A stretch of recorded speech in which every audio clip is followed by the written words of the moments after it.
मनोरमा सिंह जी से शुरू किया जाए। मनोरमा जी, कमर्शियल गैस के दाम बढ़ गए हैं और इससे जो आहट यही है कि महंगाई जो है वो तो है और बहुत देर दूर तक रुकेगा नहीं। कमर्शियल बढ़ाए हैं तो एल जो है घरेलू है उसको कब तक रोक पाएंगे। फिर उसके अलावा जो पेट्रोल और डीजल है, और चूंकि आप एक सुधी जर्नलिस्ट होने के नाते साथ साथ एक गृहिणी भी हैं, किस तरह की चिंताएं हैं मन में?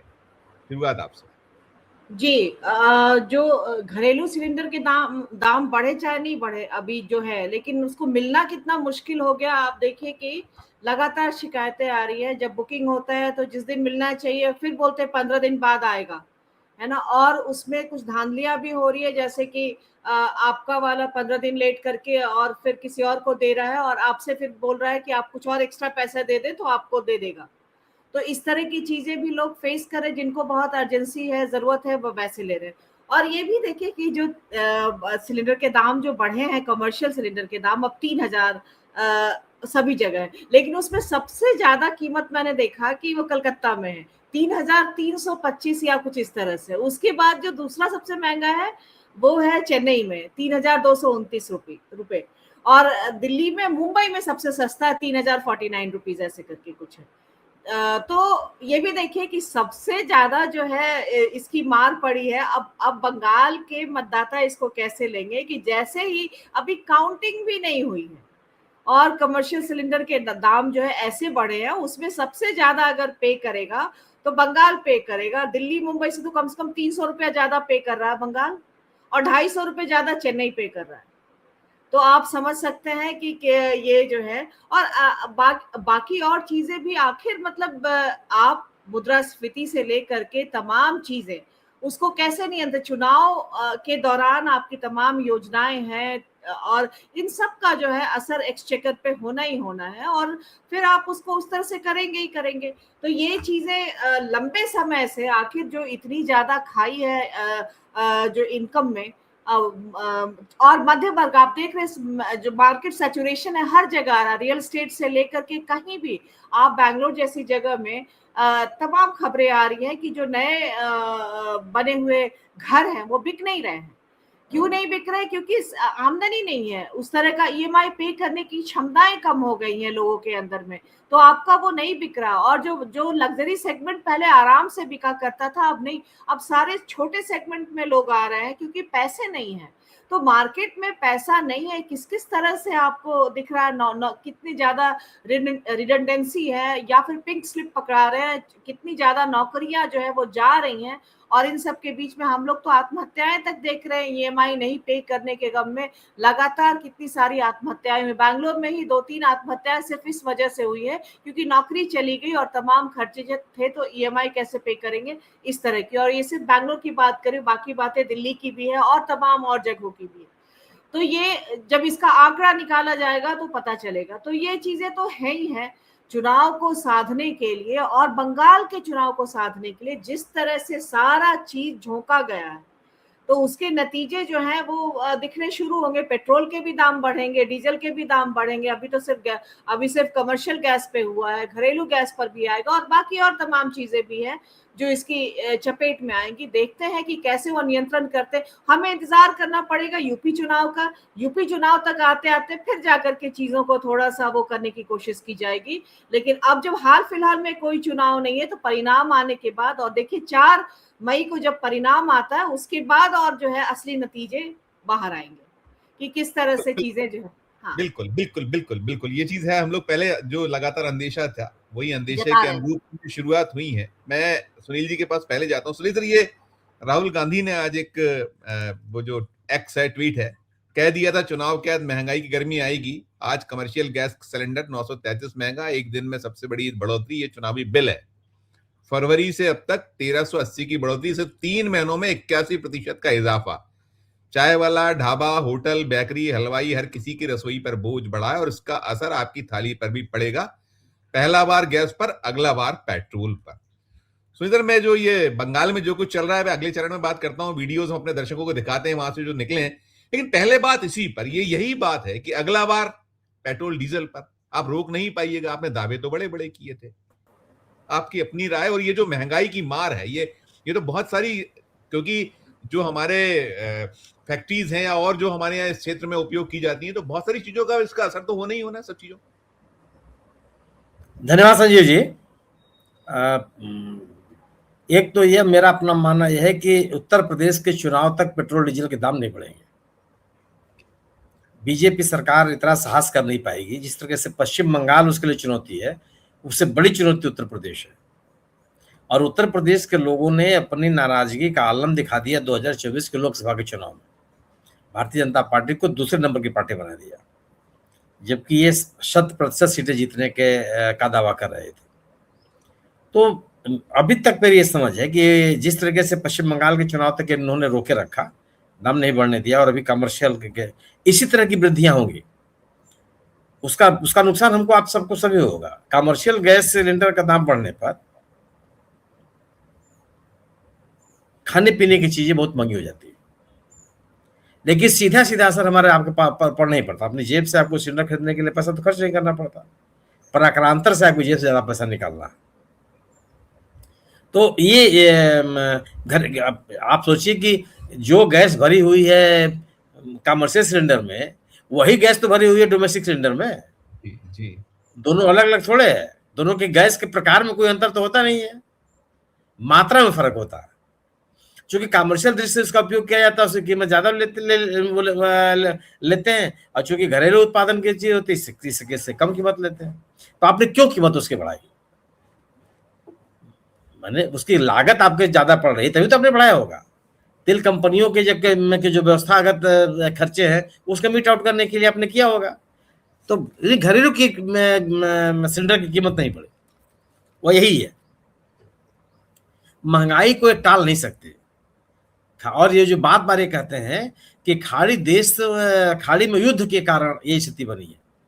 खाड़ी में युद्ध के कारण तो स्थिति बनी है, लेकिन इसके लिए सरकार की नीतियां जिम्मेदार है। अगर आप खाड़ी के देशों के साथ आपके संबंध बेहतर होते, आपके संबंध अपने पड़ोसी देशों के साथ बेहतर आपने बना के रखते, तो ये दिन थोड़े देखना पड़ता। आप हमारे देश में नेचुरल गैस की आपूर्ति प्रतिदिन के आयात पर निर्भर है। अगर प्रतिदिन आपके पास टैंकर नहीं आएगा तो आप गैस की आपूर्ति नहीं कर सकते। क्यों नहीं कर सकते? क्योंकि आपने गैस के भंडारण के लिए कोई अतिरिक्त प्रयास किए ही नहीं, कुछ भी नहीं किया आपने कि जिससे हो कि आप अपना गैस भर ले, अपनी गैस आपके उसका भंडारण कर ले, वो नहीं है। तो जब नहीं है तो क्या स्थिति बनेगी? टैंकर आएगा, माने मालवाहक पोत आएंगे, गैस के सप्लाई करेंगे और हमारे घर में गैस पहुंचेगी। जब वो व्यवधान आएगा तो उसकी कीमत बढ़ानी पड़ेगी। आप जो अंतर्राष्ट्रीय बाजार में उसका दबाव पड़ेगा तो आपको उसकी कीमत बढ़ानी पड़ेगी। किस बुरी दौर से गुजर रहा है ईरान? ईरान की स्थिति यह है कि उसका वह अपने तेल का निर्यात नहीं कर पा रहा है, जो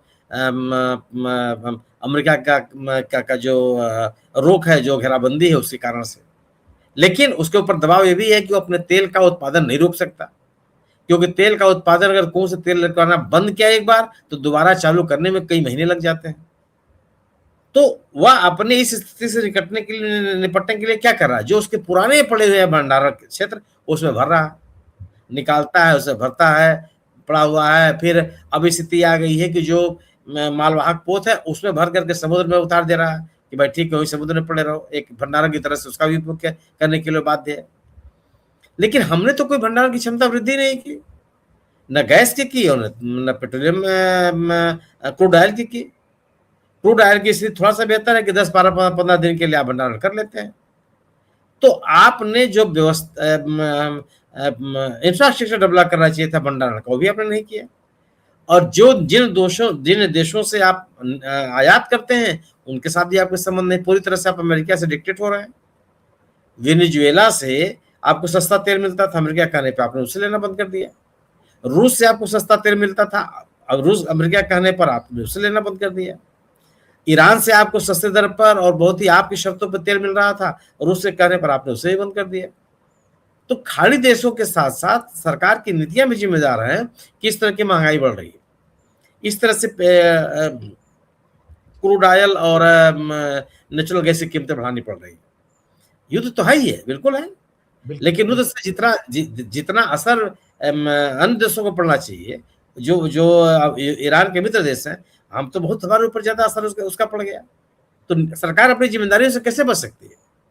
और अपनी स्थिति बेहतर करने के लिए भी आज क्या कर रही है? पूरी दुनिया में सभी लोगों में हाहाकार मचा हुआ है कि खाली यह युद्ध जो है ईरान, इजराइल और अमेरिका का, इसको कैसे रोका जाए, खत्म किया जाए, युद्ध विराम की स्थिति कैसे हो, युद्ध पूरी तरह से खत्म करके शांति की स्थिति कैसे बहाल की जाए। हमारी सरकार क्या कर रही है? वो चुनाव लड़ रही है, पश्चिम बंगाल में चुनाव लड़ रही है, तमिलनाडु में चुनाव लड़ रही है, असम में चुनाव लड़ रही है, पुडुचेरी में चुनाव लड़ रही है, केवल चुनाव लड़ रही है, केरल में चुनाव लड़ रही है। उसको अंतर्राष्ट्रीय मैंने दुनिया के पैमाने पर क्या हो रहा है इससे उसमें कोई मतलब ही नहीं है। रुपए की कीमत आगे बढ़ती घटती चली जा रही है, क्या होगा ये? इससे भी तो आपकी महंगाई बढ़ती है, आपके आपकी आयात का कीमत बढ़ जाती है। 95 पार हो गया है डॉलर। तो अब वही मैं कर रहा हूँ ना, ये 100 पार ना हो जाए। अब प्रधानमंत्री की यश के साथ उस रुपए के अवमूल्यन को नहीं जोड़ते हैं। मनमोहन सिंह जी के साथ उन्होंने किस तरह के भाषण दिए थे, आप याद कीजिएगा, आपके पास पुराना भाषण तो दिखा भी दीजिए लोग जी बिल्कुल। क्या आपका दृष्टिकोण था और आज क्या है, बात करने के लिए आप तैयार नहीं है। तो जो आपकी अर्थनीति है, जो आपकी अर्थव्यवस्था है, जो आपकी विदेश नीति है, उसका खामियाजा देश भुगत रहा। अगर रुपए की कीमत, अगर रुपया मजबूत होता तो हमको इतना पैसा थोड़ा देना पड़ता, क्योंकि महंगाई तो आपको झेलनी पड़ेगी, क्योंकि आपकी अर्थव्यवस्था पर उसका असर पड़ेगा ही पड़ेगा। तो जब आयात महंगा होगा, स्वाभाविक है कि जो उसका उपभोग करता है उसको कम महंगी कीमत देनी पड़ेगी। तो गैस और अभी जो इसका कमर्शियल सिलेंडर की कीमत बढ़ी है, उसका असर पड़ेगा, बिल्कुल पड़ेगा।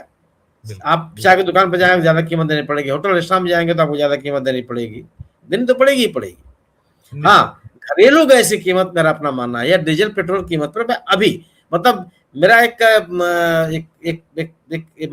सोच है ये कि बीजेपी सरकार उत्तर प्रदेश के चुनाव के मद्देनजर इतना बड़ा निर्णय नहीं ले सकती है कि गैस और मैं इस आधार पर कह रहा हूं कि हिमाचल का चुनाव हारते ही बीजेपी ने चुनाव पेट्रोल डीजल की कीमत बढ़ने नहीं दिया, नहीं तो आप याद कीजिए प्रतिदिन घटता बढ़ता रहता था ये। जी बिल्कुल बिल्कुल। और उस चुनाव में हारने के बाद वो बंद हो गया, पूरी अंगड़ित बंद हो गई। तो अभी उत्तर प्रदेश का चुनाव है, बड़ा चुनाव है, तो मुझे तो लगता है कि हो सकता है कि ना बढ़े, लेकिन हो सकता है कि पश्चिम बंगाल का चुनाव जीतने के बाद आत्मविश्वास बढ़ जाए बीजेपी का। नहीं, थोड़ा सा एक है कि 60% से ज्यादा जो है हमारा आयात पर ही निर्भर है, तो इसलिए जो बाकी स्थितियां जो है वो निर्भर करेगा चुनाव से ज्यादा कि वो उनकी जो विदेश नीति है वो कैसे टर्न होती है, क्या वो इंश्योर कर पाते हैं, ये बहुत बड़ा फैक्टर होगा। मैं समझ रहा हूँ आप जो कह रही हैं। सुनील जी ने कहा, मैं बिलाल सर जो ये सुनील सर ने बड़ा अच्छी एक बात कही कि बंगाल ये यूपी चुनाव तक मुश्किल है बढ़ना, और है वो उनके पास में है ना, दूध का जला छाछ को फूक फूक कर पीता है ये फैक्टर। लेकिन इसके साथ में एक ये भी है, जो कमर्शियल गैस के दाम जो बढ़ रहे हैं, अंतर्राष्ट्रीय जो बाजारों में जिस तरह के दाम है उससे कहीं ऊपर जा रहा है मसला। और उसमें ये भी हो रहा है कि एलपीजी को कवर किया जा रहा है, एलपीजी का ना बढ़ाकर यहां से कवर किया जा रहा है। और महंगाई तो बढ़नी, जैसा भी कहा, चाय हो या बेकरी हो, हलवाई हो, छोटे छोटे जो है सब। और गरीबों पे क्या, हमारे 5 किलो सिलेंडर पर बहुत सारे लोग निर्भर हैं। बड़ी एक हमारे यहाँ देश में संख्या है जो उस पर ही निर्भर करती है। और हमने देखा है कि कैसे मजदूरों को पलायन करना पड़ रहा है, उनके पास वो जो पैसे ही नहीं बच पा रहे हैं। आपकी प्रतिक्रिया?